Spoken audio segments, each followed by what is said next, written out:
Casa de Israel, redimidos de las naciones, presenta. Vamos a empezar ya con la enseñanza de esta parashá, mis amados hermanos. Esta parashá que vamos a compartir hoy es de vital importancia, de trascendencia. Es una parashá muy especial, como ustedes no se lo imaginan. Aquí hay cosas increíbles que nosotros debemos aprender, que quizás no conocíamos. Es tan especial que aquí hay una sombra maravillosa, ¿no? El ángel dice que el Eterno envía delante del pueblo, ¿no? Para que lo guardara en el camino y lo introdujera en el lugar que les había preparado, ¿verdad? Esto es una sombra maravillosa y preciosa de aquel mensajero que Hashem envió delante de nosotros, Yeshua, nuestro Mesías, ¿verdad? Y que incluso le dio la autoridad, oigan esto, le dio la autoridad para perdonar nuestros errores, así como este ángel, este mensajero también recibió autoridad para no perdonar pecados a aquellos que transgredieran, ¿verdad? Como dice ahí más adelante, ¿no? En el capítulo 23, del 20 en adelante, ¿verdad? Entonces tenemos un mensajero que ya va delante de nosotros, que ya abrió camino. Por eso él dijo, yo soy el camino, porque él abrió camino para nosotros, para que nosotros pudiéramos llegar también hasta la presencia de nuestro Padre, tener esa presencia, ser conscientes de la presencia de Dios en nuestro camino, ¿verdad? En nuestro diario caminar y muchas cosas más. Entonces les pido un poquito de paciencia, voy a tratar de ser un poco, si de pronto voy un poquito rápido, porque es un poquito, digamos, explicativa esta parashá, que se basa precisamente en el título, esta enseñanza. Se llama Mishpatim, la parashá, pero la enseñanza se llama el Evangelio Eterno. Ahora ustedes se preguntarán qué tiene que ver una cosa con lo otro, ¿verdad? Y vamos a ver que esta parashá, bendito sea el Eterno, vamos a aprender cosas maravillosas y vamos a desaprender cosas que traíamos del pasado, y vamos a llenar nuestro corazón, nuestra mente de ese vino nuevo, ¿no? Ese vino, de esa palabra de vida, que el Eterno incluso habló al pueblo de Israel en el pasado y que continúa hablando y continuará hablando hasta la venida del Mesías, como lo vamos a ver a continuación. Entonces, esta parashá comienza con estas palabras sencillas y directas de Hashem, ¿cierto? En el verso 1 dice, y estas son las leyes judiciales que establecerás delante de ellos, ¿verdad? Cuando uno lee este verso, pues, bueno, leyes judiciales, sí, leyes, bueno, otras leyes más, ¿verdad? Que el Eterno da a su pueblo. Quizás, bueno, tal vez no es tan sencillo después de todo. Esta parashá quizás sea una de esas porciones de la Torá, como les decía, que tiene que ser vista muy cuidadosamente, porque algunas ideas y nociones imperceptibles, o sea, que no comprendemos, que son presentadas en esta porción, pueden grandemente afectar todo lo que viene después, ¿verdad? Por lo tanto, antes de tan siquiera leerlo, vamos a pasar, ¿no?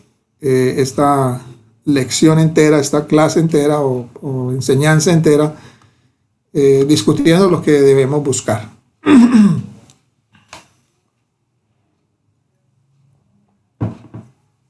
Entonces, podemos decir que las sutilezas de esta porción comienzan con la misma primera palabra del capítulo 21, que en el hebreo original es la palabra Be'ele. Be'ele. Y por eso es importante aprender el hebreo bíblico, hermanos. De verdad que no es cantaleta ni nada de eso. Yo sé que mantenemos muy ocupados, tenemos muchas cosas por hacer, lo digo pues en cabeza propia, pero tenemos que ir soltando y dándole más tiempo al Eterno, aprender este idioma tan hermoso que nos lleva o que nos ayuda a edificarnos. Entonces la palabra con la cual empieza esta parashá es Be'ele, la cual en el sentido más literal significa y estas son, ¿verdad? Y estas son. siendo aquí la palabra clave digamos la sílaba clave, y, o sea, ve, cuando uno dice amén, ve, amén, o sea, amén y amén, ¿verdad? Entonces aquí dice, y estas son, la palabra clave aquí es la I, o sea, la V, V-L, ¿cierto? ¿Por qué es importante reponer esta pequeña palabra con la I, o sea, con la V, o añadir esta palabra V? Porque en algunas versiones esta palabra no está, la I no está, la V en hebreo no está. Y porque según Rashi, el rabino Ismael, Rabí Ismael, uno de los sabios judíos, que dice en una obra llamada Mejiltá, él dice que el término VL, o sea, y estas son, es siempre un término que conecta en hebreo. O sea, cuando uno vea esta expresión, quiere decir que esa idea está conectando con una que ya venía anteriormente, ¿verdad? Entonces el término indica que eso que va a ser dicho es una continuación de lo que se acaba de decir. El contexto de lo que se va a hablar entonces ha sido establecido en lo que vino justo antes de la palabra BL. Recordemos que lo que vino antes de la palabra BL o antes de esta parashá fue la parashá Yitro, ¿verdad? Recordamos a Yitro dándole consejos, llegando a donde Moshe. Ellos estaban allí al pie del monte. Moshe estaba todo el día cansado, agotado, dando instrucciones al pueblo. Entonces lo vio Yitro. Yitro le dijo, pero ¿cómo estás haciendo eso? Te vas a agotar tú, te vas a cansar, y todo el pueblo le da unos maravillosos consejos de buscar personas, hombres justos, hombres que no sean amantes de las ganancias deshonestas, hombres que amen la verdad, para que le ayuden a él, ¿verdad?, en esta titánica labor, por decirlo así, de dirimir los casos, las situaciones entre el pueblo, entre un prójimo y el otro, ¿verdad? Pero para eso se necesitan leyes, porque si hay jueces, pero no hay leyes, pues ¿de qué valen los jueces, verdad? Entonces por eso una cosa conecta con la otra. Si hay jueces, deben haber leyes. Si hay leyes, deben haber jueces, ¿verdad? Cabe resaltar aquí entonces, antes de continuar, que las escrituras, ¿no? Las escrituras, tanto la Tanaj, entendamos que la Tanaj, recordemos que es lo que conocíamos anteriormente como Antiguo Testamento, ¿verdad? O sea, desde Génesis hasta Malaquías, perdón. Desde Génesis hasta Malaquías, lo que conocíamos como Antiguo Testamento, lo vamos a seguir nombrando como el Tanaj, o sea, la Torá, los Neviín, que son los profetas, y los Ketubín, que son los demás escritos, ¿verdad? Tanto la Tanaj como el Pacto Renovado o los escritos de los emisarios, desde Mateo hasta Apocalipsis, en el orden que tenemos en la mayoría de las Biblias, no fueron escritos con capítulos, ni interrupciones de versos y títulos. O sea, esas escrituras eran corridas, ahí no habían capítulos, no habían versos, no había nada de eso. Esto fue mucho después de que la Biblia fue escrita en esa forma, en el siglo XIII, más o menos de la era común, cuando un arzobispo llamado el arzobispo de Canterbury, Stephen Langton, él vio la ventaja de romper la Biblia en pedacitos pequeños para poderla estudiar más fácilmente, ¿verdad? Entonces él empezó a hacer esta división, incluso en la mayoría de las Biblias, pues en cada párrafo encontramos también un título, ¿verdad? Dado de acuerdo pues al traductor. No es porque la escritura estuviera así desde el principio. La escritura no tenía nada de eso, ni títulos, ni capítulos, ni versículos. Era toda corrida, así como el rollo de la Torá es todo corrido, así era la escritura, tanto en hebreo como en griego, ¿no? En los escritos de los emisarios. Entonces, para todo propósito práctico de su sistema, fue su sistema de capítulos y versos, que es usado hoy en día, ¿verdad?, para todo estudio práctico. Cerca de 200 años más tarde, un rabino hizo también algo similar, pero solo pues para la Tanaj, obviamente, porque los rabinos pues no aceptaban el pacto renovado, los escritos de los emisarios, pero él hizo lo mismo con el Tanaj, o sea, desde Génesis hasta Malaquías, ¿verdad? Hizo la misma división, capítulos y versos, porque él sintió que los capítulos y versos del arzobispo Langton arruinaban cómo se escuchaba en hebreo, ¿verdad? Y los judíos pues lo sabían muy bien. Por lo tanto, dependiendo de la versión de la Biblia que tengamos, puede ser que tengamos algunos capítulos de la Tanaj más largos o más cortos que otras versiones, y algunos versos no son enumerados de la misma manera que en otras versiones. cuando comparamos pues las versiones nuestras con las versiones hebreas. Vamos a encontrar que en unas parashá en hebreo van hasta más allá, mientras que en las Biblias nuestras van hasta mucho menos, ¿verdad? Eso lo hemos encontrado cuando hemos hecho algunas divisiones de las parashá. Bien, entonces el punto es que los versos y los capítulos son artificiales y arbitrarios, es decir, no son dados por el Eterno directamente, ni Moisés tampoco dividió la Torá, ni dijo, bueno, es que así me dijo el Eterno que dividiera la palabra. No, eso simplemente lo hicieron, como acabamos de ver, hombres como el arzobispo de Stephen Langton, el arzobispo de Canterbury, y un rabino más adelante en el contexto judío, ¿cierto? Entonces el caso delante de nosotros es un perfecto ejemplo de esto. Por ejemplo, acabamos en la parashá pasada de estudiar los 10 mandamientos en Shemot 20, que verdad es verdad muy, digamos, que en una parashá que se llama Yitro, que era un gentil, precisamente se da una porción tan importante como los 10 mandamientos, que es el marco jurídico de toda la legislación de Dios, ¿verdad? De toda la legislación divina, y precisamente en una parashá llamada Yitro, que era un sacerdote gentil, pero que después, según los sabios, él se convirtió, hizo un proceso de conversión. Entonces, acabamos de terminar este estudio de estos 10 mandamientos de Shemot 20, y ahora, después de terminar este estudio de estos 10 mandamientos, entonces se nos da esta declaración al comienzo del capítulo 21, que dice, y estos son los decretos que pondrás delante de ellos, ¿verdad? Esta ha sido la premisa, ¿verdad?, de la iglesia gentil, que debido a esas palabras al comienzo del capítulo 21, lo que existe en Éxodo 20, o sea, los 10 mandamientos, está por lo tanto desconectado de lo que comienza en el capítulo 21. O sea, ellos no analizan de que ahí hay, como hablamos al principio, allí no hay un conector, sino que lo ven como algo separado, ¿verdad? Y por eso es donde, miren que la letra más pequeña, como decía el Mesías, de la Torá es bien importante, y allí conecta precisamente la letra más pequeña de la Torá, ¿no?, que es la Yod. Y, ¿cierto? Entonces, esta ha sido la premisa pues de la iglesia, por decirlo así, de la iglesia gentil, perdón, de desconectar, ¿cierto? Pero aquí vemos cómo la Torá nos da esos conectores, ¿verdad? Nos da esos conectores para mirar cómo dos porciones tan importantes conectan, ¿verdad? Entonces, las leyes y reglamentos que forman la Torá del Eterno conectan con estos 10 mandamientos. Entonces aquí el Eterno en esta parashá está diciendo, estas son las mishpatim, es decir, las leyes, juicios o decretos que establecerás delante de ellos, ¿verdad? Y estas, o sea, entonces eso viene a continuación de los 10 mandamientos que el Eterno ya había dado en el monte de Sinaí. Entonces eso conecta con lo otro que viene a continuación, o sea, con otras leyes más, ¿verdad? Ese es el contexto de todo. Entonces, es este punto de vista erróneo el que ha permitido a la iglesia por siglos, de alguna manera, desasociar los 10 mandamientos de todas las otras reglamentaciones y leyes de la Torá.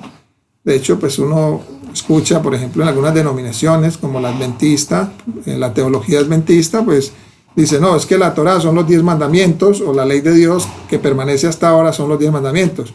Y dividen la ley en ceremonial, ritual, y por eso ellos hablan mucho de los 10 mandamientos, pero ellos desconocen, por ejemplo, las fiestas del Eterno. Ellos dicen que eso era ceremonial y que eso ya no se guarda, ¿verdad? Y otras cosas así en las demás denominaciones, ¿cierto? Es decir, tenemos una iglesia que dice que la Torá o la ley está abrogada, ¿verdad? Pero aún a la misma vez valida la continuación de los 10 mandamientos. Entonces allí pues no hay como mucha coherencia.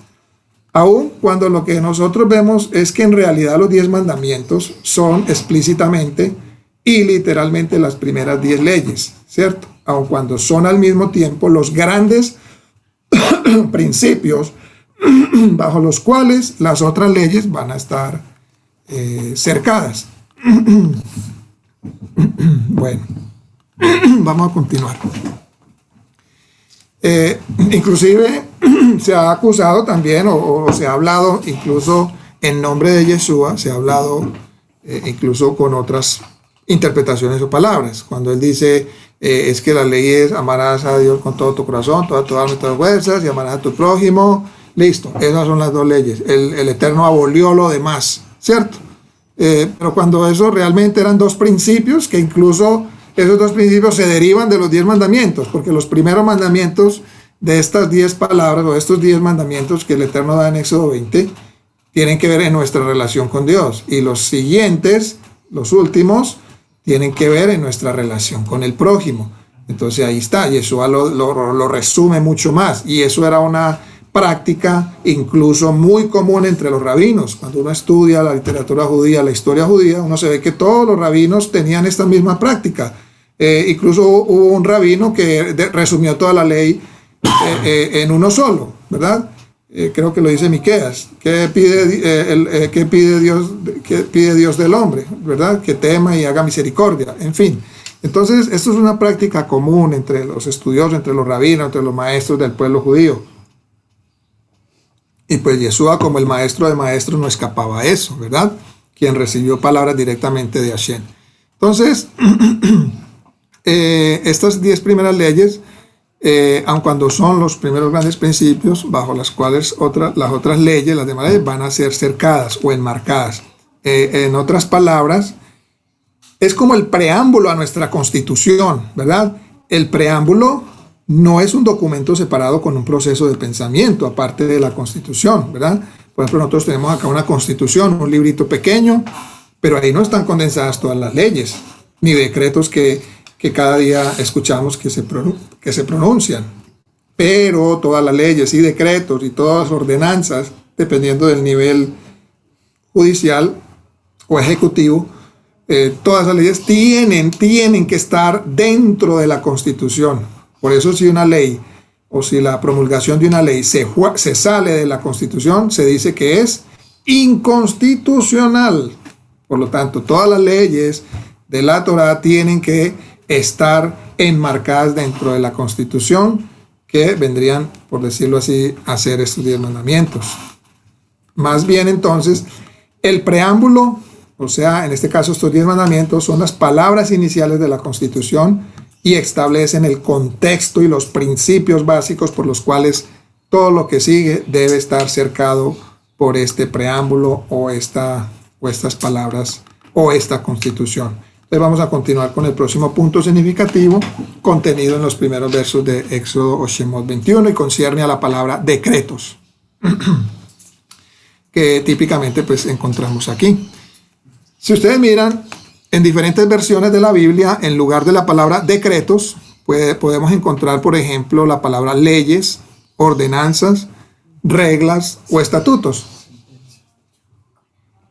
O sentencias también, correcto. Y estas todas tienen más o menos el mismo sentido en nuestra manera moderna de pensar.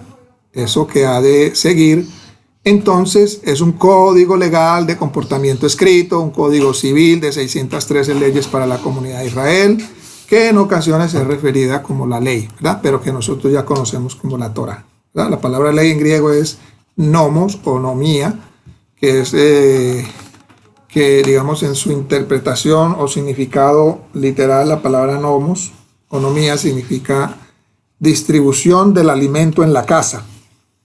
Distribución del alimento en la casa. Y ojo con este término, porque hasta en griego tiene mucho que ver. ¿Cuál es el alimento para la casa? La Torá, la ley de Dios. Porque es la manera que nos vamos a conducir dentro de la casa y que podemos vivir en paz y en armonía dentro de la casa como familia, ¿verdad? Porque en toda casa hay normas, hay reglas, tienen que haber reglas, normas vigentes para que pueda haber orden y paz. Entonces la palabra original en hebreo, que usualmente es traducida como ley, reglas, juicios, es mishpat, mishpat, en singular, en hebreo, perdón, en plural, mishpatín, mishpatín, o sea que al poner la palabra original en hebreo, mishpatín, en el verso 1, lo hace leerse así de la siguiente manera, dice, ahora estos son, estos son los mishpatín que debes presentarle a ellos, en este caso ellos, quiere decir Israel o el pueblo judío, ¿cierto? Por lo que Hashem caracteriza todo lo que le sigue al verso 1 como mishpatim, es decir, todas las leyes que él da seguido del verso 1 son mishpatim, ¿verdad? Son decretos, leyes, juicios, sentencias, como lo queramos llamar. Aun cuando este código civil es casi universalmente referido como ley, la ley conocida como en el mundo occidental, en la teología cristiana, se conoce como la ley, ¿verdad? Ahora, el término ley, como nosotros pensamos de la ley, no es lo que mishpatim significa, y lo vamos a ver. Vamos a ver por qué aquí ya vamos entrando en materia. Entonces, es la importancia de esta palabra mishpat, o mishpatim en plural. Y hay otra palabra hebrea que en ocasiones le acompaña a mishpat, y es la palabra sedek. Sedek, ojo con esto. Miremos la relación entre mishpatim, leyes, juicios, sentencias, y sedek. Generalmente van acompañadas. Y sabemos que sedek significa justo, lo que es correcto, ¿verdad? Lo que es verdadero, es sedek. La cual vamos a pasar entonces un pequeño tiempo acá hoy examinándola, porque mishpatim y sedek, de ahí viene la palabra sedaká, ¿verdad? Sedek, sadik es aquel que hace sedek, o sea, aquel que hace justicia, aquel que es correcto, ¿verdad? Ese es un sadik. Sadik viene de sedek, sedaká también. Esas tres palabras están muy estrechamente relacionadas, y estas tres palabras también están relacionadas con mishpatim. Ojo con eso, ahí tenemos que empezar a hacer esa relación. Entonces, estas palabras contienen dentro de ellas, mishpatim y sedek, contienen dentro de ellas unos conceptos poderosos y divinos, ¿verdad? Que incluso la teología cristiana y aún mucha teología mesiánica no ha entendido completamente. No la ha entendido completamente. Y este malentendido, junto con la presencia antijudía, por supuesto, de todos los tiempos, que ha sido literalmente incorporada a la iglesia cristiana prácticamente desde sus comienzos, pues ha traído un punto de vista negativo, que también nosotros pues fuimos afectados con ello, y que ahora pues estamos saliendo de esa teología errada, ¿no? Entonces, todo esto ha traído un punto de vista negativo de lo que ellos o nosotros también conocíamos como Antiguo Testamento, ¿verdad? El cual equivocadamente pues le da color a nuestras percepciones acerca de cómo la Torá se relaciona con el pacto del Mesías. Entonces, porque generalmente el pacto del Mesías y la Torá, como está concebida hoy la interpretación teológica en Occidente, pues no son como el agua y el aceite, ¿verdad? No se pueden juntar. O estamos bajo la ley o estamos bajo la gracia, lo cual es totalmente erróneo, y lo vamos a ver enseguida. Antes de que nosotros podamos entonces entender mejor los excepcionales conceptos hebreos de mishpatim y sedek, o sea, justicia, primero vamos a tener que entender unas cuantas premisas básicas de la mente hebrea de la antigüedad, porque la misma es casi lo opuesto a la manera en que la iglesia gentil piensa, o la iglesia pues de Occidente.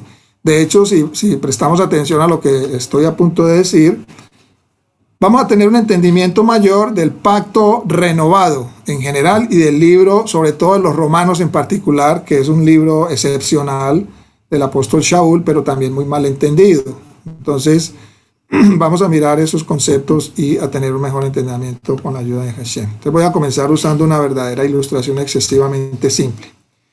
Incluso es como un cliché que conocíamos, citado en muchas ocasiones, acerca de la mentalidad de muchos creyentes modernos de hoy en día, y es que nosotros somos de tanta mentalidad celestial que ya no tenemos que ver con lo terrenal, o sea, todo lo espiritualizamos, y nos olvidamos de que en la tierra tenemos también deberes y responsabilidades. Entonces, salvo, siempre salvo, estoy en el cielo y no me bajo de allí, y me olvido de lo demás y de los demás, ¿verdad? Esta es la concepción teológica que teníamos y que quizás todavía tenemos por ahí residuos, ¿verdad? Y que tenemos que erradicar de nosotros con la ayuda de Hashem. Entonces, Esto lo que quiere decir es que algunos creyentes están tan preocupados acerca de lo que sucede una vez entramos a la eternidad y comienzan viviendo con el Eterno en el cielo, que nuestro tiempo aquí en la tierra llega a ser secundario. O sea, nos olvidamos de nuestra relación con el prójimo, ¿verdad? Porque todo es Hashem, todo es Dios por aquí, Dios por allá, ayuno, oro todo el tiempo, alabanzas todo el tiempo, incluso esas emociones me llevan a sentirme con éxtasis, a veces lloramos, saltamos, pataleamos, en fin. Pero cuando veamos nuestra relación con el prójimo, lamentablemente, nuestra relación con el prójimo deja mucho que desear, ¿verdad? Deja mucho que desear. Y esto no puede seguir siendo así. Tenemos que bajar del cielo. Si estamos en el cielo, tenemos que bajar del cielo y poner todo eso en práctica aquí en la tierra, ¿verdad? Baruch Hashem. Entonces, nuestras vidas físicas, siendo casi irrelevantes, buenas obras y responsabilidades para nuestro prójimo son puestas totalmente a un lado. Estamos solo en un tiempo de espera comparado con lo que nos espera. En otras palabras, estamos tan ensimismados con la idea de que somos celestiales que todo nuestro mundo gira en torno a nosotros mismos, olvidándonos por completo que existen otros, y aún peor, si hacemos algo por los demás, no lo hacemos por ellos mismos, sino pensando en nuestra propia recompensa. Mire lo que dice nuestro Santo Maestro Yeshua en Juan 17:15.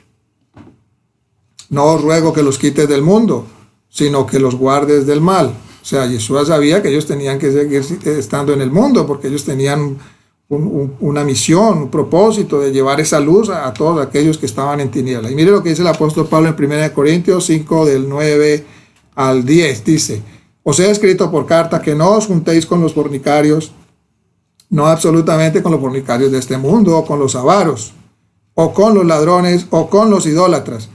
Pues en tal caso sería necesario salir del mundo, ¿verdad? Entonces mire que el apóstol Pablo dice: no, ustedes tienen que estar en el mundo para poder llevarle luz a todos aquellos que están en pecado, a esos fornicarios, a los avaros, a los ladrones, a los idólatras. Pero si ustedes se van para el cielo, entonces ¿qué va a quedar en el mundo? Va a quedar, ¿dónde va a estar la luz que este mundo necesita?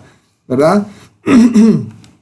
Por eso Jesús iba a casa de pecadores, publicanos, escribas, fariseos, hasta prostitutas. Él iba y les hablaba la palabra de Dios, y los religiosos se escandalizaban porque ellos estaban apartados totalmente y ellos no se juntaban con la chusma, ¿verdad?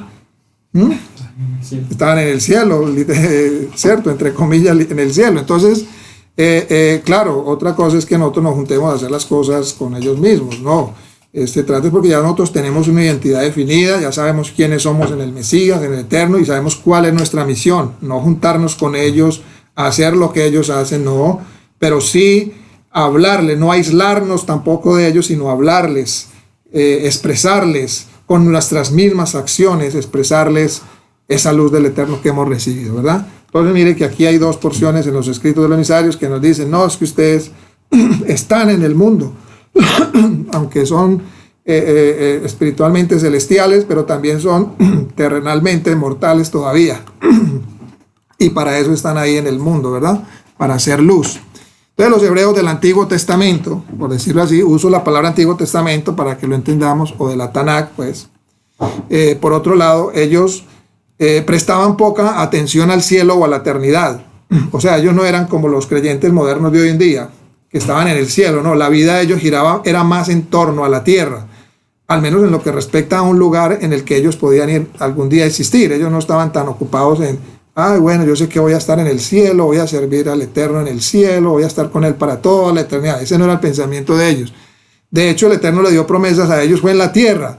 Abraham le dio una promesa, ¿dónde? En la tierra, no en el cielo, ¿verdad? Que la tierra se la iba a dar a Abraham y a toda su descendencia.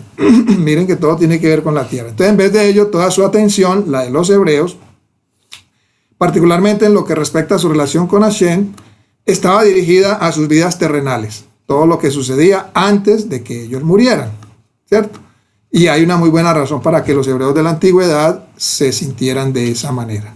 Y les puede sorprender saber que en la Tanakh nosotros no vamos a encontrar casi nada acerca de lo que sucede después que uno se muere. Hay muy poca información en la Tanakh que se dirija a la posibilidad de una vida después de la muerte.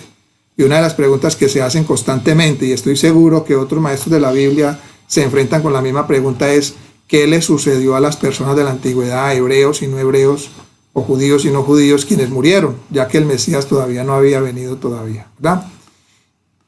Bueno, aun cuando el tema de la muerte y la vida después de la muerte es de supremo interés para nosotros los seguidores del Mesías en estos tiempos, pues no era tan dominante para los hebreos del Antiguo Testamento. O sea, ellos no, digamos que su preocupación no era ¿y qué va a pasar después de que me muera? No, ellos, la preocupación, el hecho de ellos, el hecho de ellos tenía que ver mucho, era cómo los hebreos o cómo ellos veían todo lo que el Eterno les dijo en el monte de Sinaí y lo que vemos escrito en la Torá. En general, entonces, el punto de vista hebreo de la antigüedad era que la muerte era un final natural de la existencia, al igual que el nacimiento es un comienzo natural, ¿verdad? Ahora, ciertamente ellos no anhelaban morir, por supuesto que no, más de lo que nosotros lo anhelamos. Ni tampoco lo tomaban como un hecho simple o casual, por supuesto, pero ellos tampoco le daban mucha mente, como decimos nosotros, a lo que sucedía, si es que algo sucedía después de la muerte. ¿Cuál era su preocupación? La preocupación de los hebreos de la antigüedad principal en lo que respecta a la muerte era que ellos no querían morir hasta que no hubieran vivido el término más completo del periodo de vigencia natural. O sea, ellos querían vivir hasta el último minuto de vida que Dios les había proveído y vivirlo bien, ¿verdad? Entonces el temor de ellos no tenía nada que ver con lo que sucedía después de la muerte, como sí lo es para nosotros en este tiempo. La gente se preocupa más qué va a pasar después de la muerte, qué va a pasar, y no se preocupan qué es lo que está pasando acá, cómo tienen que vivir sus vidas, cómo tienen que vivir delante de Hashem y con el prójimo, porque su preocupación está en el futuro, ¿verdad? Por eso el Mesías decía, vivan el día, cada día traerá su propio afán, preocúpense por hoy, cómo viven el hoy, ¿verdad? Decía nuestro Mesías, porque el hoy es lo que determina el futuro, cada día determinará nuestro futuro. Entonces, el temor de ellos no tenía nada que ver con lo que sucedía después de la muerte, más bien era el evadir ser cortado, y en la escritura vemos varias veces el cortar, la expresión será cortado, para que no seas cortado de la tierra, cortado, siendo el término bíblico, esta palabra cortado, para una muerte prematura, es decir, una muerte temprana que podía venir de una enfermedad, muerto en una batalla, en un accidente, o siendo asesinado, o incluso hasta como un juicio de Hashem. Incluso en esta porción de la parashá vemos algo similar, donde dice, donde se decreta un juicio o una ordenanza o un decreto para una persona que hubiera matado a otra sin culpa, ¿verdad? Pero dice que Hashem lo puso en sus manos. Ahí hay un juicio hacia esa persona. Hay un decreto por esa persona que tenía que estar en ese momento adecuado para que otra persona sin culpa lo matara, ¿verdad? Esas son las cosas que no entendíamos anteriormente. Hashem pone a una persona en manos de otra para que muera. Eso es un decreto del cielo, es lo que llama un decreto celestial, un decreto del cielo, ¿verdad? Entonces el ser cortado era también lo que iba a ser el destino de los malvados. Su maldad iba a ser recompensada con una vida totalmente corta, ¿verdad? En la tierra. En cambio, cuando nosotros vemos la frase bíblica, tomaron su último suspiro y fueron reunidos con sus padres, que es una expresión también muy común en la escritura, lo que significa es que esa persona vivió hasta una avanzada edad, lo cual era lo que todos deseaban, ¿cierto? Vivir hasta, por ejemplo, Abraham vivió muchos años, Moisés, todos ellos vivieron, dice, en sus fuerzas, con vitalidad. No crea que ellos murieron viejos, acabados, no, ellos murieron, entregaron, es lo que se llama, incluso la muerte de Moisés, lo que conoce como el dedo de Dios. Es decir, entregar la vida no por una enfermedad o por una cosa distinta, sino ya, listo, cumplí mi misión, hasta aquí llegué, aquí, Padre Eterno, te devuelvo la vida, ¿cierto? El Eterno toma la vida, eso es lo que llama el dedo de Dios. Bien, entonces decíamos que el término tomaron su último suspiro y fueron reunidos con sus padres. Esto significa es que esa persona vivió hasta una avanzada edad, ¿verdad?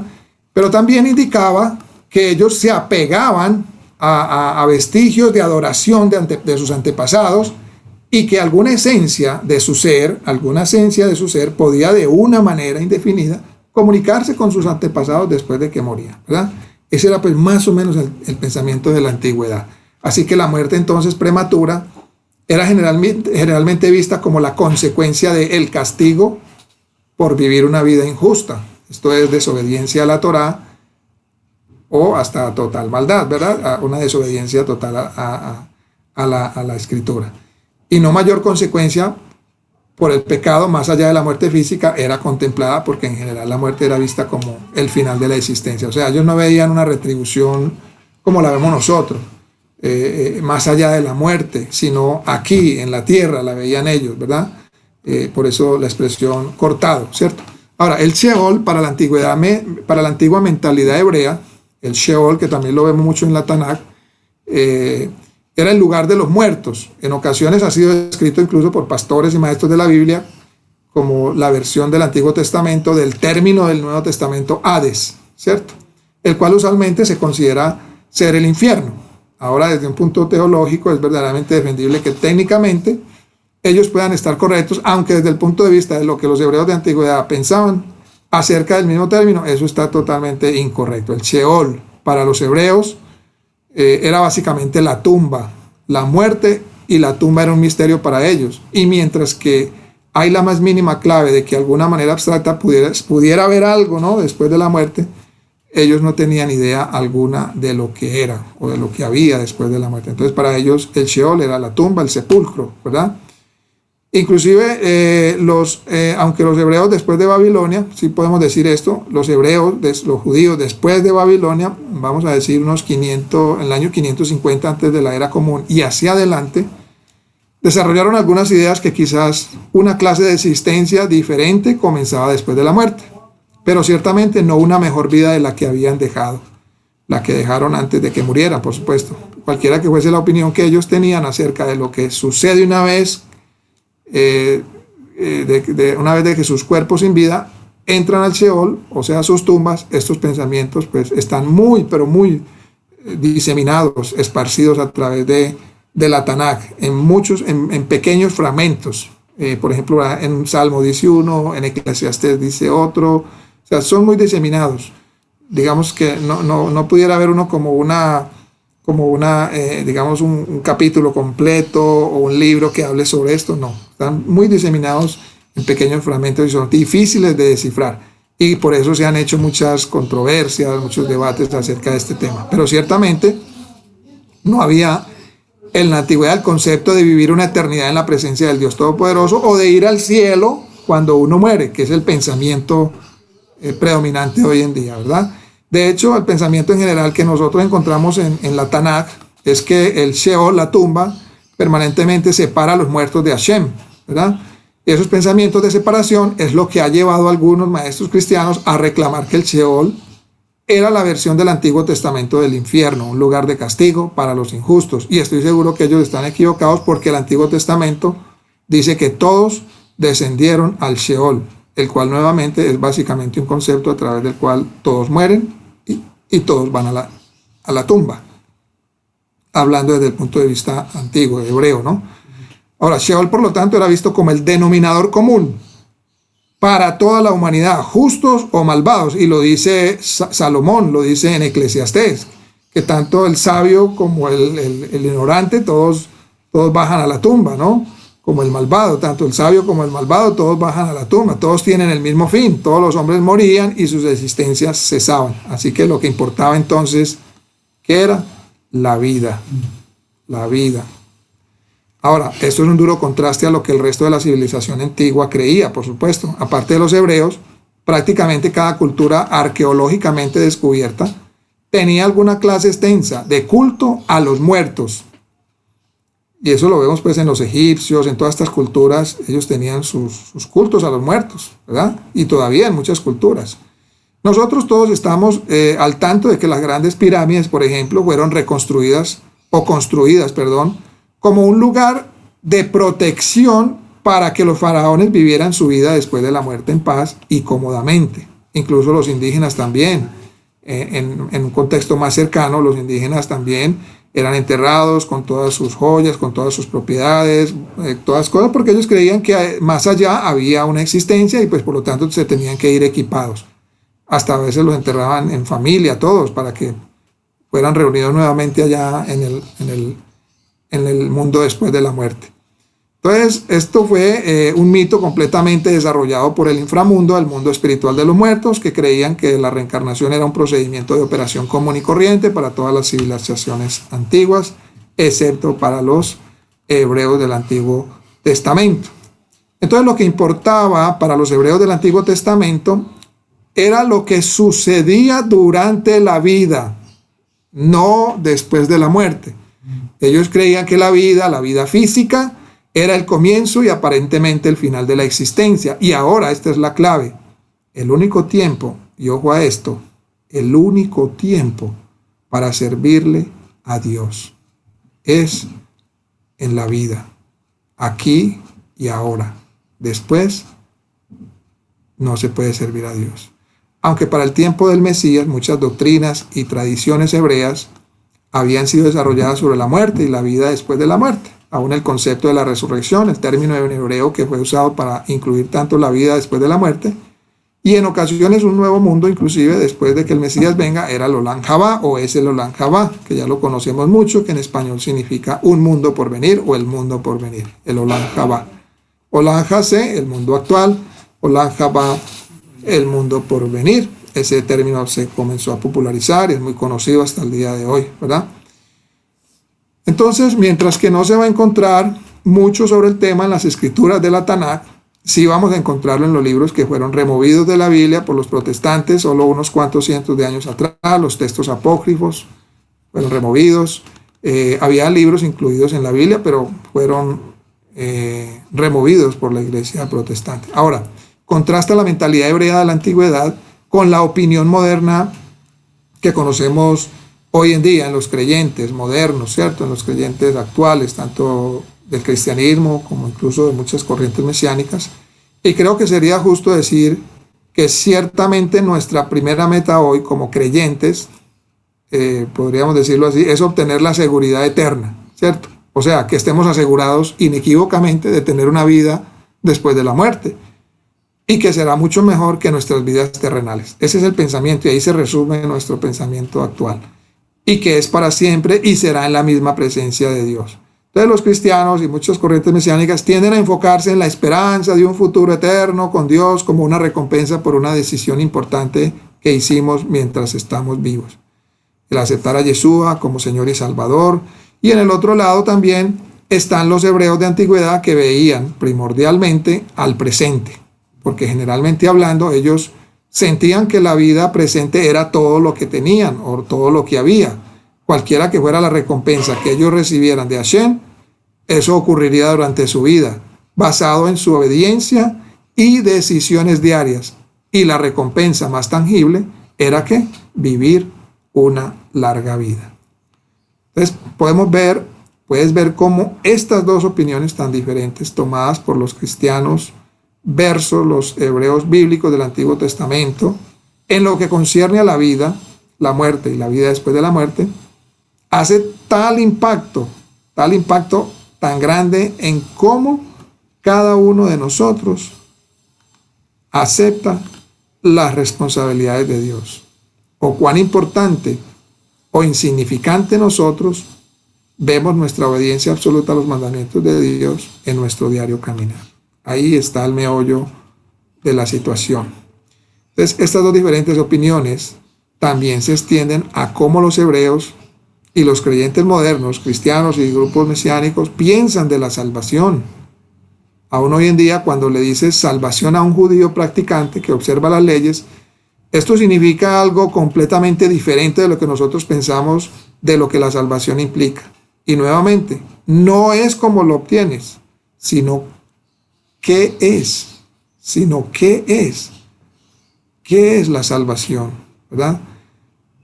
Aun cuando no es unánime en general, pues los hebreos de la antigüedad pensaban y continúan pensando de la salvación como una realidad alcanzada por medio de sus antepasados.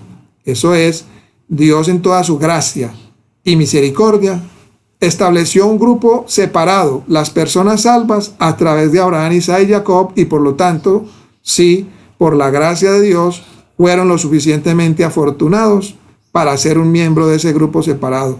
Los hebreos, los israelitas, expresado en algunas ocasiones como la semilla de Abraham. Entonces ellos, pues, en esa concepción eran salvos. Ahora, ¿salvos de qué? Salvos de ser un pagano, ¿cierto? De ser parte de las naciones. Por eso el Eterno les dice, creo que es también en Éxodo, ustedes si guardan estas leyes, ustedes serán mi especial tesoro entre todas las naciones, y las naciones dirán, miren qué grande es este pueblo, qué grandes leyes y qué Dios tienen, ¿verdad? Entonces, la salvación de ellos era que eran separados de las naciones, ¿cierto? Ellos eran separados de las naciones paganas idólatras, ¿cierto? A través de las promesas que el Eterno hizo a Abraham. Ahora, estaba en ellos, ¿verdad?, cómo iban a conducir su vida. De tal manera que por ser ellos hijos de Abraham, ellos de ninguna manera tuvieron mérito para ser hijos de Abraham. Simplemente nacieron de esa semilla. Y es algo muy parecido a lo que hoy en día está pasando con nosotros. Ninguno de nosotros tuvo mérito de ser llamado a esta salvación, es decir, de tener un nuevo nacimiento, de que la palabra de Dios fuera predicada, hablada a nosotros, ¿verdad? Ninguno tuvo mérito en eso, ¿verdad? Pero tenemos que mirar cómo vamos a vivir nuestra vida cada día, ¿verdad? Cómo vamos a vivir esa gracia, cómo vamos a vivir esa salvación que nos fue dada, no por méritos propios, ¿verdad? Entonces ahí es donde empezamos a correlacionar y a conectar una cosa con la otra, el Tanaj con el pacto renovado. Entonces, 600 años después de que el pacto de Abraham inicialmente estableció ese pueblo separado, llega la venida de un nuevo pacto de Hashem, que es el pacto de Moisés, o sea, en Sinaí, ¿cierto? Después de Abraham viene Moshe, Sinaí, y tras el pacto de Moshe o de Moisés, la intención de un hebreo de ser obediente a ese nuevo pacto era lo que comúnmente se le llamaba la ley o la Torá, que es instrucción. Entonces, esto, el obedecer, el ser obediente a este nuevo pacto, era lo que guardaba a ese pueblo en ese grupo separado. En otras palabras, era lo que lo mantenía a salvo. Es decir, la Torá, la ley de Dios, eran los límites que el Eterno ponía a ese pueblo. ¿Para qué? Para no salirse, porque en el momento que el pueblo se saliera de esos límites, pues entonces entraba en otro territorio, ¿verdad? Pasaba a ser un pagano, a ser parte de las demás naciones. Entonces, eso era lo que guardaba a este pueblo separado, lo guardaba a salvo, lo guardaba de ser un pagano, ¿cierto? O un idólatra. Así que para los hebreos de antigüedad, el ser salvo sucedía primero al ser un miembro del grupo que Hashem había separado como su pueblo especial. Y luego, por permanecer en el grupo por medio de su dedicación a obedecer la Torá, el pacto, era lo que lo mantenía entonces ahí resguardado, ¿verdad? En esa salvación. Entonces, el nacer judío y ser parte del pacto mosaico o de Moshe a través de la obediencia a la Torá era su recompensa. Mejor dicho, esto es sencillamente ser parte del pueblo del Eterno, ser parte de Israel. Y era en lo que la salvación consistía, ¿verdad? Nada más ni nada menos. Entonces, el pensar de cualquier recompensa adicional después de que tu vida terminara, sencillamente no era parte de la salvación, de acuerdo al pensamiento de aquellos que escribieron las escrituras del Antiguo Testamento.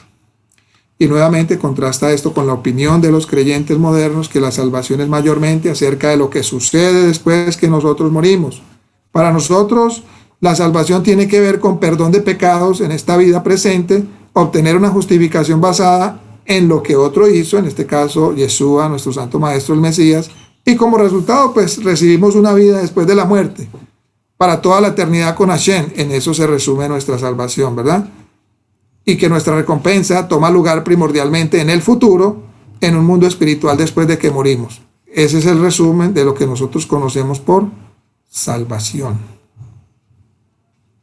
Contrasta mucho con lo que conocían los hebreos de la antigüedad. Con todo eso como trasfondo, tal vez ahora nosotros pues podemos entender mejor las mentes de los hebreos, de los israelitas, aquellos hebreos de antigüedad y todos sus descendientes, en su ferviente deseo de seguir las 613 leyes de la Torá en su corta vida en la tierra. Entonces, el tipo de justificación que nosotros ahora, creyentes modernos, básicamente buscamos es primordialmente terminar en el cielo, ¿verdad? Entre comillas. Y el tipo de justificación que los hebreos deseaban era, en algunas maneras, un asunto terrenal diario, con la recompensa primordial, sencillamente sabiendo que fueron obedientes y, por lo tanto, agradables al Eterno y, por consiguiente, permaneciendo como parte de su pueblo separado y escogido. Entonces, parte del propósito y meta en esta parashá es revelar la palabra de Hashem a todos nosotros dentro de la mentalidad y cultura de las personas a las que el Eterno se la dio en primer lugar, en este caso al pueblo hebreo, al pueblo judío, y fuera de esa mentalidad nosotros obtenemos ideas distorsionadas, como lo hemos tenido, de lo que estaba sucediendo en la Biblia, en la Torá, en la Escritura, y la intención del Eterno que nosotros debíamos aprender. Ahora, este punto de vista en general de la vida y la muerte, y generalmente la ausencia de cualquier vida después de la muerte, grandemente afectaba el concepto hebreo del Antiguo Testamento, o de la Tanakh, de lo que exactamente Hashem quería decir con las palabras fundamentales de Mishpatim y Sedek. Mishpatim, recordemos, plural para leyes, decretos, sentencias, y Sedek, justicia, ¿verdad? Por lo cual afectaba cómo ellos veían lo que la Torah era, conocida como ley, como la ley. Ellos, esta palabra Mishpatim y Sedek tenía, digamos, mucha influencia en lo que ellos veían de lo que la ley era y para lo que era la misma ley o la misma Torah y cómo ellos debían de relacionarse a ella misma, ¿verdad? Y era bien diferente de cómo hoy en día los creyentes modernos han sido enseñados a verla. Entonces los hebreos en general no tenían un acercamiento de justificación por medio de obras a su fe. Más bien, él mismo involucraba, era un acercamiento a justificación por medio de obediencia. Obediencia, que es muy distinto, originado de un reconocimiento que es la gracia de Dios, la que hizo que los hebreos, su pueblo escogido, y que cualquier individuo hebreo era afortunado de ser un hebreo. Es como hoy, nos sentimos afortunados de ser hijos de Dios, ¿verdad? La gracia de Dios nos hizo hijos. Y eso está muy lejos de este infame espíritu acusador del legalismo que la iglesia constantemente arroja sobre los hebreos del tiempo bíblico. Y claro que sí, la tradición, doctrinas hechas por hombre, han realmente ensuciado las aguas en el tiempo del Mesías y como resultado, pues la mayoría de los hebreos rechazaron y continuaron hasta este día rechazando tanto su necesidad de una verdadera salvación y al que fue enviado a salvarles, en este caso a Yeshua. Pero no fue porque ellos pensaron que su propia manera de justificación les ganaba la vida eterna con Dios, sino que la mayoría de ellos ni tan siquiera pensaban que esa posibilidad existía. Y lo que algunos sí creyeron, que sencillamente permaneciendo fiel al pacto de Abraham y Moisés, ya les había asegurado de tal futuro. Ya estaba asegurado por medio del pacto de Abraham y Moisés el futuro de ellos.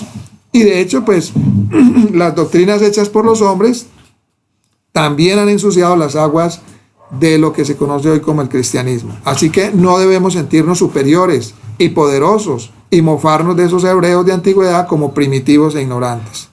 Ahora, vamos a ver si podemos comenzar a determinar que esas dos palabras fundamentales y principales, que son Mishpatim y Sedek, quieren decir. ¿Qué nos quieren decir estas dos palabras?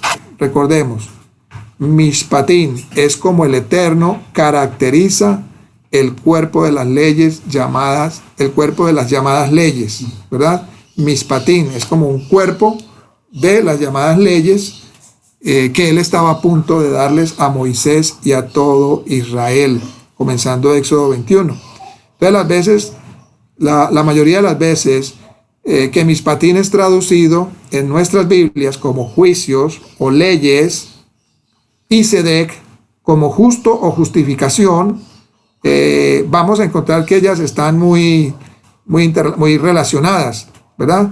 Así que en el Tanakh, la mayoría de las veces que veamos la palabra en español, juicio, o ley, o justicia, La palabra en hebreo que es traducida acá es una forma u otra de la palabra mishpat. Cuando veamos juicio, ley o justicia, es una forma traducida de la palabra mishpat en singular, ¿no?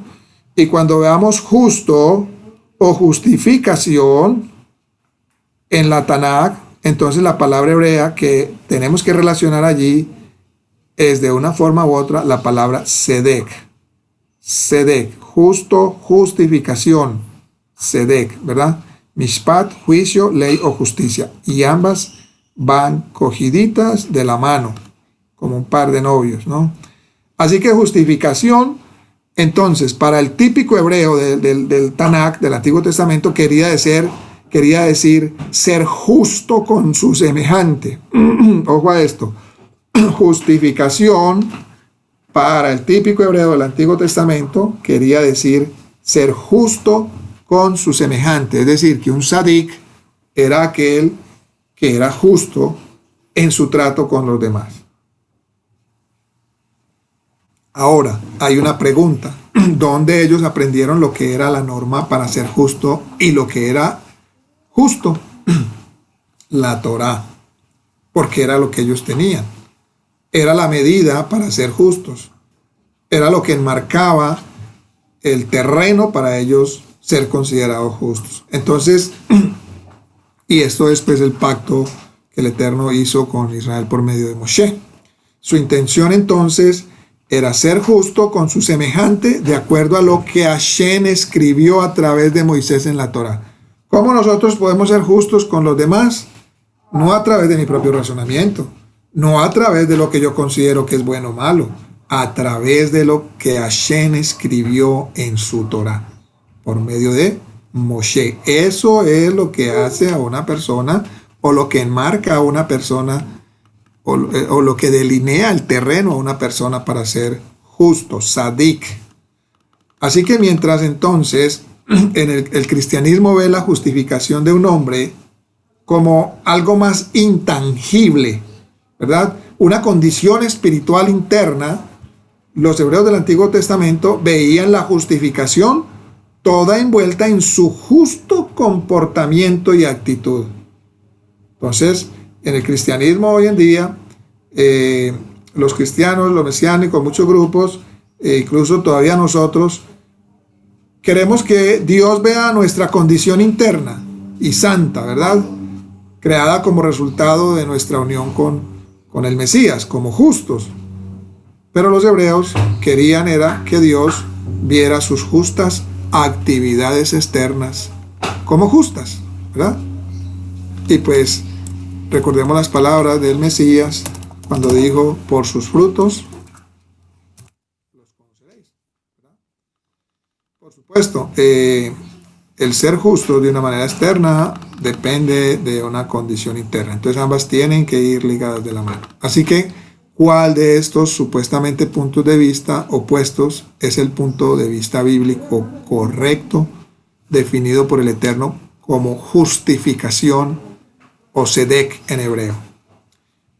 ¿Estaban los hebreos correctos? ¿Los judíos estaban correctos en cuanto a su definición de justificación? Siendo la justificación un ejemplo dentro de nuestros tratos con nuestros semejantes. ¿O estaban ellos equivocados y el pensamiento cristiano de hoy lo tienen correctamente, siendo la justificación solo una condición de nuestros espíritus, producido por el Mesías? Bueno, realmente lo que yo personalmente creo es que vamos a descubrir que ambos tienen algo de correcto y ambos están incorrectos. Porque Dios tiene una definición, ¿verdad?, para justificación que no es basada en el hombre, sino en Él. Ahí está la clave. El Eterno tiene una definición para justificación que no es basada en el hombre, sino en Él. Así que generalmente hablando, ni los judíos ni la fe cristiana pueden afirmar que ellos son completamente representativos del punto de vista de Hashem de la justificación, aun cuando ambos exhiben algunos de los elementos, ¿verdad? Entonces vamos a pausar un momentico nuestra discusión de Sedek momentáneamente y vamos a poner nuestra atención de regreso al término hebreo mishpatim, porque lo que es casi universalmente llamado la ley, tanto por los judíos y los gentiles. Hashem lo llama sus mishpatim. Así que, ¿qué exactamente se supone que esto signifique para nosotros? La palabra mishpatim, ¿verdad? Entonces los estudiosos han debatido mucho con esto por tiempos, ¿no? Por ejemplo, Martín Lutero estaba muy fascinado con la palabra mishpat. E interesantemente, él en ocasiones traducía la palabra mishpat como hacerlo justo, y aún así eso pues no satisface completamente ni abarca el significado de la palabra a la cual nos estamos nosotros acercando. Así que como ejemplo de ilustración vamos a ver entonces un incidente con Abraham que yo creo que valida y quizás expande en la definición de Lutero de mishpat, el cual nos está llevando más cerca a la verdad, ¿verdad? Vamos a buscar Génesis 18, 19. Génesis 18, 19. Dice: pues yo conozco que él dará órdenes a sus hijos y a su casa después de él, de que permanezcan en los caminos de Hashem para practicar el derecho y la justicia, porque Hashem cumplirá a Abraham lo que dijo en cuanto a él. Aquí estamos hablando con el famosamente conocido mundialmente padre de la fe, ¿verdad? Aquí la Torá habla de Abraham, pero vemos a un Abraham que el Eterno lo conocía y sabía que Abraham iba a dar órdenes, mandamientos expresos a sus hijos y a su casa después de él, de que permanecieran en los caminos de Hashem. ¿Qué es permanecer en los caminos de Hashem? ¿Verdad? Dice, para practicar el derecho y la justicia, porque Hashem cumplirá a Abraham lo que dijo en cuanto a él. Ahora vamos a enfocarnos acá en la frase practicar el derecho y la justicia. En hebreo, hermanos, esto se lee para hacer Sedek y Mishpat. Para hacer Sedek y Mishpat, que son las palabras que estamos tratando en esta parashá. Aquí nosotros entonces tenemos un fantástico caso de las escrituras definiendo las mismas escrituras. O sea, no una interpretación privada, sino las escrituras definiéndose a sí mismas. Porque se nos dice justo delante de la frase, hacer Sedek y Mishpat, exactamente lo que eso significa. Quiere decir guardar el camino de Hashem. Entonces, ¿qué es guardar el camino de Hashem? Practicar el derecho y la justicia. Es decir, hacer Sedek y Mishpat. Por eso, los discípulos de Yeshua y todo el movimiento de Yeshua fueron llamados como los del camino. Los del camino. ¿Por qué? Porque ellos permanecieron en los caminos de Hashem, porque ellos practicaron el derecho y la justicia, por lo tanto, eran descendientes legítimos de Abraham. Por lo tanto, el que practica el derecho y la justicia y permanece en los caminos de Hashem es un hijo de Abraham. Es un hijo de Abraham. Y lo podemos decir sin temor. Nadie nos tiene por qué prohibir decir que somos hijos de Abraham. Si practicamos el derecho y la justicia y permanecemos en los caminos de Hashem, por supuesto. Entonces, es exactamente lo que eso significa, lo que eso quiere decir. Sedek y Mishpat quiere decir guardar el camino de Hashem. Así que al hacer Sedek y Mishpat, es decir, derecho y justicia, lo que es justo y correcto, uno está guardando los caminos de Hashem, ¿verdad? Y eso cae bastante bien con la manera pues en que Lutero más o menos lo vio, ¿verdad? Ahora vamos a resumir para ver lo que sabemos hasta ahora. Sedek y Mishpat, al menos parcialmente envuelve guardar los caminos de Dios, ¿verdad? El camino de Hashem entonces es enseñado al hombre en detalle en el pacto de Moshe. Y el camino del Eterno es caracterizado como siendo justo y correcto, como en justicia, ¿verdad? Haciendo lo que es correcto, haciendo lo justo. Ahora, vamos a ver esto en otro contexto. Si nosotros fuésemos a comenzar, digamos, a pasar nuestro dedo por los profetas Isaías y Miqueas, veríamos la palabra juicio. Allí la veríamos usarse mucho, alrededor como de 50 veces, dependiendo pues de la versión de la Biblia que tengamos. Y yo no creo que esté muy lejos de decir que la palabra juicio lleva consigo un sentido severo en nuestra manera de pensar, que esto es otra manera como nosotros hemos concebido la palabra juicio. Cuando se nos habla de juicio, se nos erizan todo el cuerpo, ¿verdad? Juicio, ira de Dios, cae todo el peso de la ira de Dios sobre nosotros, la furia de Dios cae sobre nosotros, ¿verdad? O sobre una persona. Es la manera como la conocemos hasta ahora, que lleva consigo un sentido severo en nuestra manera de pensar, o sea, una furia, un castigo, incluso hasta destrucción divina. Podrían ser incluso buenos sinónimos para el término bíblico juicio según nuestra concepción actual. Mientras que eso ciertamente no es una opinión unánime de la iglesia, la misma es generalmente aceptada, que debido a la frecuente apariencia de la palabra juicio en las escrituras hebreas, el Antiguo Testamento debe ser entonces, según esa concepción, todo acerca de la furia de Dios, mientras que el Nuevo Testamento es acerca de la gracia y la misericordia. Por lo tanto, entonces, la ley de Dios es juicio, furia, la furia de Dios. No estamos bajo la ley, porque si estás bajo la ley, la furia, el juicio de Dios está contra ti. Ese es el pensamiento cristiano, ¿verdad?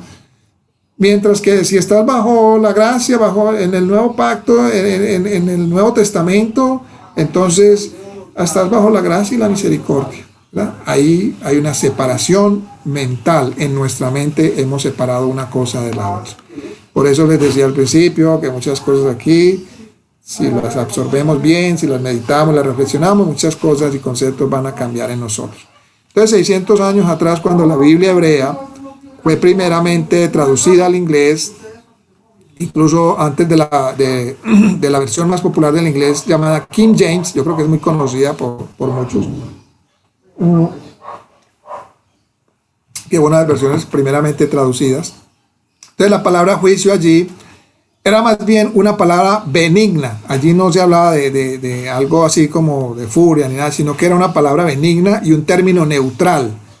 No era particularmente ni negativa ni positiva, ni indicaba algo severo o duro. Tenía la intención en aquellos días más en el sentido si alguien te pedía tu opinión en algo y tú respondías. Entonces uno podía responder, bueno, en mi juicio yo creo esto y lo otro, ¿cierto? O sea, en mi opinión yo creo esto y lo otro, en mi juicio, ¿cierto? Por eso dice el rey David, todos tus juicios son justos, o sea, tus dichos, tus palabras, tus opiniones, todo lo que tú dices, Padre, es justo, ¿verdad? No en el término de juicio, de venganza, de ira, de furia, no. Entonces, al decir la frase, en mi juicio, aquí ciertamente no quise decir, en mi furia yo creo esto o lo otro, no. Yo solo quise decir que había llegado a una clase de conclusión o decisión sobre el asunto. Por eso se llama esta palabra mishpatim, también se le puede decir como sentencias.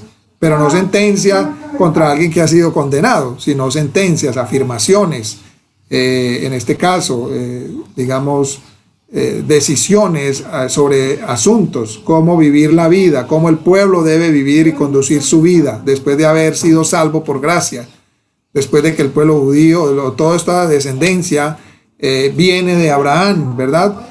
Y ellos no estuvieron ahí porque hubieran pedido nacer de Abraham o porque hicieron un esfuerzo para ser descendientes de Abraham, ¿verdad? Ese es el concepto. Entonces, así que la mayoría de la dureza que nosotros pensamos, que vemos en el Antiguo Testamento, en la Tanakh, el cual primordialmente viene del uso frecuente de la palabra juicio, es realmente un malentendido del sentido de esa palabra juicio, que es la palabra mishpat misma. La misma palabra que estamos hablando ahora también significa juicio, pero no como algo severo, un decreto severo, no, es simplemente el decreto, la ordenanza que Dios el Eterno da, ¿verdad? Entonces ya hemos visto que los hebreos de antigüedad veían la justicia del hombre, es decir, Sedek, como significativo del trato justo ante los ojos de Hashem, o sea, el trato justo con el prójimo ante Hashem, es decir, cómo Hashem ve nuestro trato con los demás. Eso es la justicia del hombre, es decir, ese es Sedek, y de allí viene Sadik, ¿verdad? Mientras que hoy día, pues en el pensamiento teológico cristiano occidental, lo entiende de la manera que ellos tienen un espíritu de santidad dentro de ellos, y ya. Pero, por favor, captemos acá esto. Captemos esto que voy a decir, ¿verdad? Ambos puntos de vista de esas ideas de justificación, tanto de los judíos como la del cristianismo, son sobre nuestra justificación, es decir, la justificación desde el punto de vista del hombre. Lo que nosotros entonces necesitamos es tratar y determinar cuál es la justificación de Dios, es decir, desde el punto de vista de Dios. Y lo que nosotros encontramos es que nosotros tenemos que tomar la justificación de Dios como siendo todo acerca de la salvación. Esto es, en la Biblia, cuando la justicia, o sea, Sedek, es de Dios, o sea, la justificación se refiere a su propósito de salvación, y todo eso sucede en su dirección para crear un pueblo separado para él mismo, un pueblo salvo, un pueblo santificado, un pueblo redimido, desde el punto de vista de Dios, no del hombre, ¿verdad? Allí es donde nosotros tenemos que aferrarnos. Pero como la definición de justificación, ¿verdad? O sea, de Sedek, justicia, concierne solo a la justificación del Eterno, no a la del hombre, entonces, ¿qué es justificación cuando se refiere al hombre desde el punto de vista de Dios? Bueno, los hombres pues son objetos, y vamos a entender esto, vamos a entender aquí una nueva palabra, una nueva frase. Los hombres son objetos de la voluntad salvadora de Dios. El Eterno tiene una voluntad, y esa voluntad en sí misma trae inherentemente a ella el concepto de salvación. Toda la voluntad de Dios trae dentro de ella el concepto de salvación. Toda la palabra de Dios es para salvación, incluido el pacto de Moisés. Es para salvación. Eso es lo que tenemos que entender. Y tenemos que lavar nuestra mente, renovar nuestra mente y sacar todos esos conceptos que traíamos anteriormente para entender que toda la palabra de Dios es salvación. Por eso se puede llamar la voluntad salvadora de Dios. La voluntad salvadora de Dios, del Eterno, es intencionada, está dirigida para nosotros, para la humanidad. Así que un hombre justo es uno al cual la voluntad salvadora de Dios está siendo llevada a cabo. La voluntad salvadora de Dios está sucediendo en ese hombre justo como era la intención de Dios. Y nosotros diríamos hoy en día, desde el Mesías en adelante, que un hombre justo es, por lo tanto, un creyente, uno que ha aceptado la voluntad salvadora de Dios en su propia vida, que ha aceptado la palabra de Dios, la soberanía, el gobierno de Dios sobre su propia vida.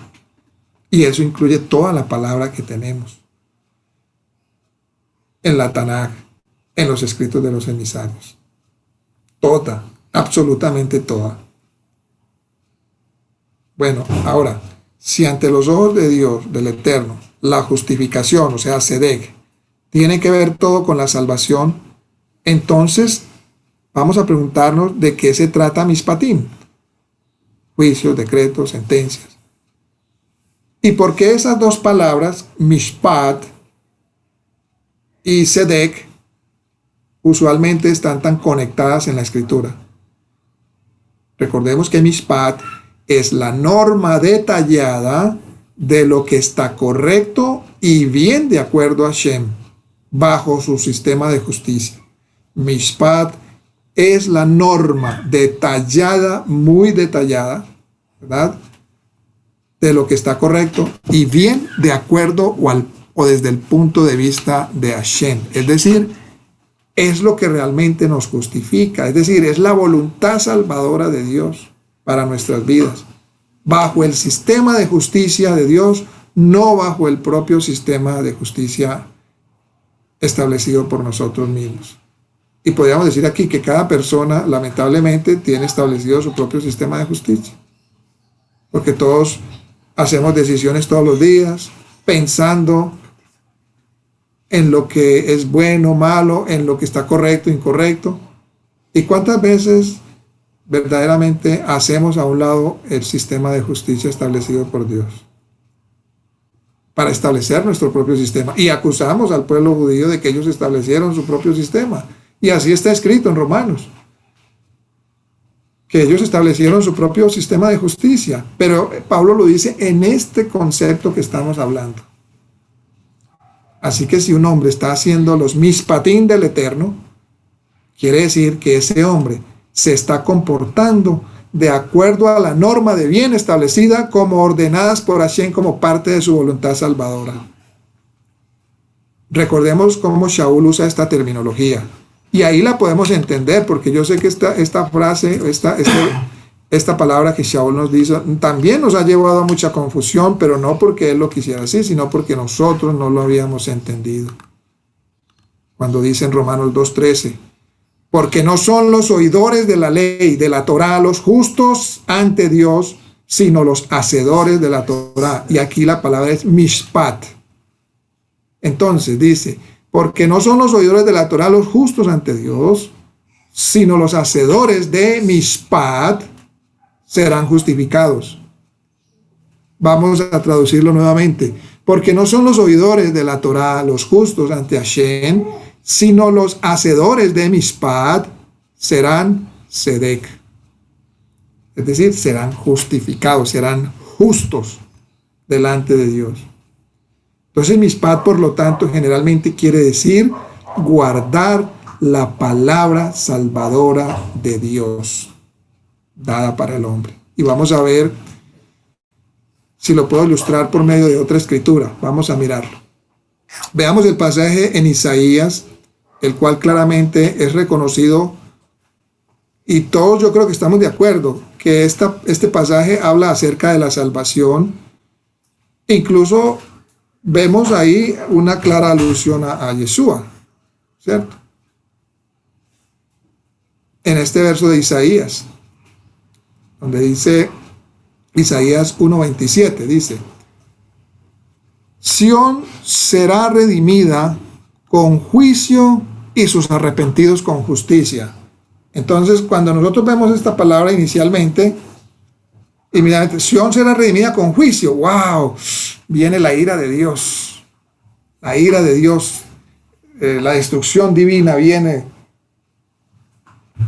cuando vemos ahí juicio. Ya de entrada en nuestra mente, ahí en el chip está grabado que juicio es destrucción, la furia de Dios, ¿verdad? La ira de Dios, ¿cierto? Vamos a ver si eso es así. Muchas versiones van a decir incluso redimidos por justicia, ¿verdad? Sión será redimida por justicia, pero ya sea que la palabra sea justicia o juicio, este pasaje trata acerca de la salvación, no es acerca de algún castigo o la furia de Dios. Hashem no va a redimir a la gente de Sión, y de hecho Sión pues es otra palabra para aquellos que han sido salvos, tanto de Israel como de las naciones, visitándolos con furia, juicio divino sobre ellos. Más bien él va a ejercitar su mishpat, es decir, su voluntad salvadora, su idea de justicia sobre ellos, y la voluntad salvadora del Eterno, del soberano del mundo, su idea de justicia, ¿verdad? Su mishpat, que es toda la humanidad, que toda la humanidad pues no pague el debido castigo por sus pecados en contra de él. Más bien Hashem mismo, ¿verdad?, en la persona del Mesías, va a pagar el precio por el pecado de la humanidad, como dice el apóstol Pablo, que el Eterno, que Dios estaba en el Mesías reconciliando al mundo consigo mismo. Ese es el mishpat de Dios. Esa es su palabra salvadora también allí, incluida dentro de todo el contexto. Esa es la forma de justicia de Dios. Esa es la voluntad salvadora de Dios. en la cual ni usted ni yo participamos, ¿verdad? Ahora, dése cuenta de algo. El retrato que se está formando acá nos muestra a nosotros que los mishpatim de Dios, su justicia justa, tiene todo que ver con su voluntad salvadora, desde Génesis a Apocalipsis. Pero tiempo atrás la iglesia desarrolló un término, el cual nosotros todos estamos familiarizados, para ser usado cuando nos referimos a la voluntad salvadora del Eterno, que es revelado en su palabra salvadora, y ese término es el Evangelio. Aquí vamos a ver otra cosa bien interesante. Aquí vamos a ver qué es Evangelio realmente desde el punto de vista de la palabra de Dios, desde el punto de vista de la Torá, no desde el punto de vista digamos, privado de ningún grupo, ninguna denominación, ninguna religión. Lo vamos a ver desde el punto de vista de la Torá. Y permítame decir esto otra vez. El término evangelio, y por eso el nombre de esta parashá se llama el Evangelio Eterno, que tiene que ver con todo lo que hemos venido hablando, con mishpatim, con sedek, con justificación, con justicia, con todo lo que hemos venido hablando.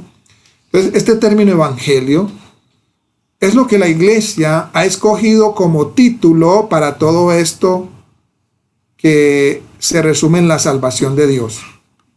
Pero el evangelio, como nosotros comúnmente lo usamos hoy en día, es realmente solo una cita jugosa cristiana, porque si yo le pregunto, por ejemplo, a algunos de los que estamos acá, ¿qué significa el término evangelio? Pues recibiríamos quizás contestaciones diferentes, aun cuando todos girarían alrededor de Yeshua y la salvación, ¿verdad? La definición, digamos, podemos decir que la definición educada de ese término, el evangelio, es que es el plan de salvación revelado en la palabra de Dios para toda la humanidad, ¿verdad? Esa sería como una definición académica, por decirlo así. Y yo creo que todos podemos estar de acuerdo con esto. Ahora, lo que podemos resumir con todo esto es que mishpat, cuando es usado en el contexto del mishpat de Hashem, como en la Torá, no es nada más o menos que el término del Antiguo Testamento para evangelio. Y usted me va a decir, pero ¿cómo es eso? ¿Cómo es posible? Si el evangelio vino después de Yeshua, el evangelio no existía, las buenas nuevas fueron ahora, eso no existía, ¿verdad? Bien, vamos a mirar a ver si usted tiene la razón, y si la tiene, pues Baruch Hashem.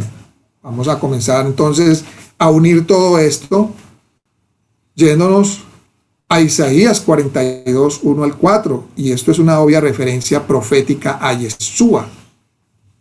Y recordemos, así como encontramos ahora en Abraham en Génesis, ¿verdad? Que Abraham mandaría a toda su casa a guardar derecho, ¿verdad? Y practicar justicia, ¿verdad? Y que ese era el camino de Hashem.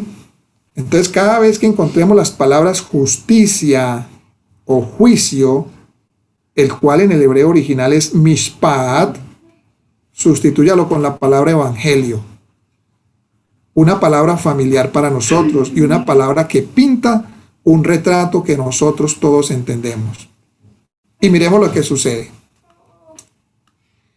Dice Isaías 42, 1 al 4. Vamos a cambiar la palabra donde encontramos allí juicio. Dice, he aquí mi siervo, a quien yo sostengo, mi escogido en quien mi alma se complace. He puesto mi espíritu sobre él. Él traerá el evangelio a las naciones. Allí es la palabra mishpat. No clamará ni alzará su voz, ni hará oír su voz en la calle. No quebrará la caña cascada, ni apagará el pábilo mortecino. Con fidelidad traerá el evangelio. No se desanimará ni desfallecerá hasta que haya establecido en la tierra el evangelio, y en su ley, en su Torá, esperarán las costas. Bastante sorprendente, ¿verdad? Bastante sorprendentes. Y voy a mostrarles algo acá, para que lo veamos en la pantalla, ¿verdad? Lo veamos en la pantalla para que no piensen que estoy inventando. Mira lo que dice acá. 42.1. He aquí mi siervo, yo le sostendré. mi escogido, en quien mi alma toma contentamiento, he puesto sobre él mi espíritu, dará juicio a las gentes, no clamará ni alzará ni hará oír su voz en las plazas. No se cansará, pero no quebrará la caña cascada, ni apagará el pábilo que humeare, sacará el juicio. Aquí esta palabra juicio es la misma sacará. O sea que aquí esa palabra no está correctamente traducida. Miremos que sacará es una palabra que es de una raíz que es yatzá, que significa fuera, es decir, sacará fuera la verdad, ¿verdad? Ahora dice, no se cansará ni desmayará hasta que ponga en la tierra su evangelio. Hasta que ponga en la tierra, ¿qué? Evangelio. Miremos la palabra juicio acá. Mishpat. Mishpat, que es lo que estamos hablando o viendo hoy en la parashá. Mishpat, un veredicto favorable. Puede ser desfavorable también. Pero en este caso, en el contexto de Isaías, es un veredicto favorable. Judicialmente, una sentencia, un decreto formal, ¿verdad? Entonces, no se cansará ni desmayará hasta que ponga en la tierra evangelio, y las islas esperarán en su Torá, en su instrucción, ¿verdad? Vemos entonces ahí como esa palabra juicio, aquí inclusive está en el verso 1, he aquí mi siervo, yo le sostendré, mi escogido, en quien mi alma toma contentamiento, he puesto sobre él mi espíritu, dará juicio a las gentes. Entonces aquí la gente dice, bueno, dará juicio, wow, los juzgará, los condenará. No, aquí es dará evangelio a las gentes. Mishpat nuevamente, mishpat, veredicto favorable, ¿verdad? Y seguimos por acá. Así dice Hashem, el creador de los cielos, el que los extiende, el que extiende la tierra y sus verduras, el que da respiración al pueblo, que mora sobre ella, espíritu a los que por allá andan. Yo, Hashem, te he llamado en justicia. Miren acá, te he llamado en justicia. La palabra ¿qué? Sedek. Es decir, yo te he llamado en derecho, equidad, prosperidad, justamente, en justicia, para que seas justo, para que seas recto, ¿verdad? Yo, Hashem, te he llamado en justicia, Sedek, y te tendré por la mano, te guardaré y te pondré por alianza. Alianza. Aquí vemos como alianza, berit, de la palabra berit o brit, en el sentido de cortante, por eso el brit milá, o sea, la circuncisión, tiene que ver con cortar, ¿verdad? Cortar el prepucio. Ahora aquí pues, se refiere a cortarnos, ¿verdad? Del dominio, el prepucio de nuestro corazón, del dominio de la carne, como pacto, porque se hace en medio de pedazos de carne, ¿verdad? Como Abraham hizo el pacto con el Eterno, dividió unos animales, ¿verdad? Y tenía que pasar por la mitad, por eso se llama Brit. Entonces, aquí vemos que el Eterno dice, te pondré en justicia, Sedek, te tendré por la mano y te guardaré y te pondré por la alianza del pueblo, por luz de las gentes. Aquí no está hablando de un juicio divino, sino que está hablando del evangelio.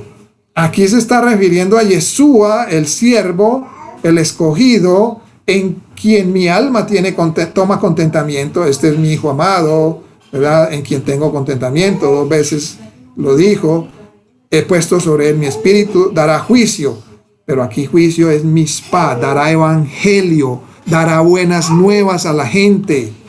Mishpat es lo que estamos hablando acá, mis amados hermanos. Entonces,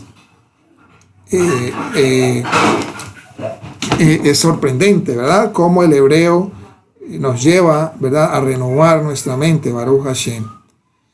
Entonces, el pacto de Moshe, lo que similarmente los judíos y los cristianos han caracterizado erróneamente como la ley, es sencillamente un proceso en desarrollo del evangelio. Nosotros tendemos a pensar, porque eso es lo que los pastores y sacerdotes pues, nos han dicho, que pensemos que el evangelio comenzó con la venida del Mesías y de hecho fue anunciado por primera vez con el nacimiento de Yeshua o aún realmente con el pacto de Moisés, pero en realidad el evangelio fue con el pacto de Abraham.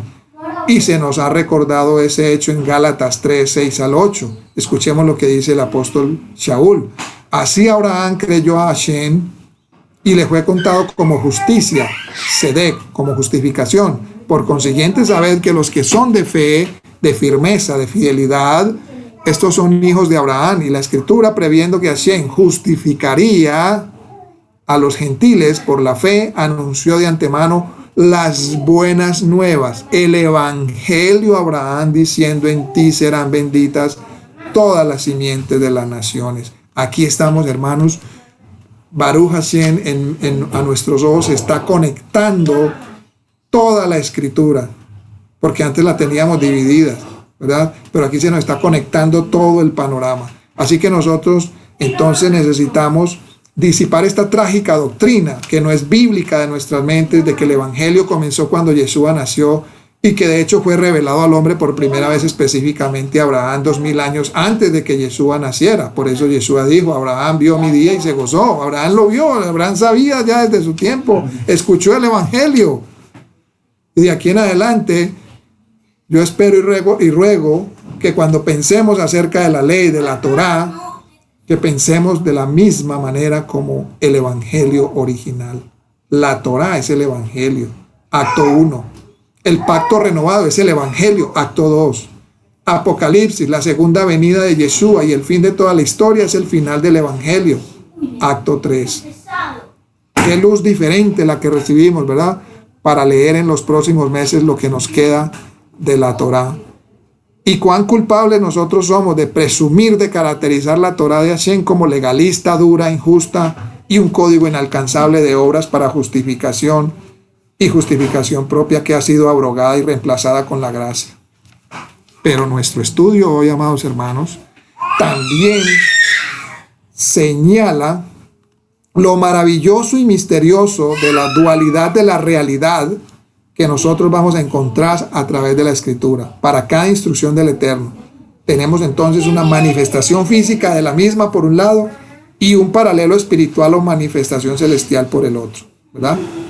Entonces los hebreos de la antigüedad erraron al ver la revelación del evangelio dada en el pacto de Abraham y luego Moisés como dirigido hacia la tierra físico y por lo tanto enfrascado en rituales y conductas, siendo puramente temporal. Y nosotros, los creyentes modernos, no nos quedamos atrás. Erramos cuando vemos el evangelio como algo exclusivamente celestial, espiritual, con muy poco o ningún requisito para nuestra obediencia a Hashem, nuestra obediencia a su sistema de justicia, que son sus mishpatim.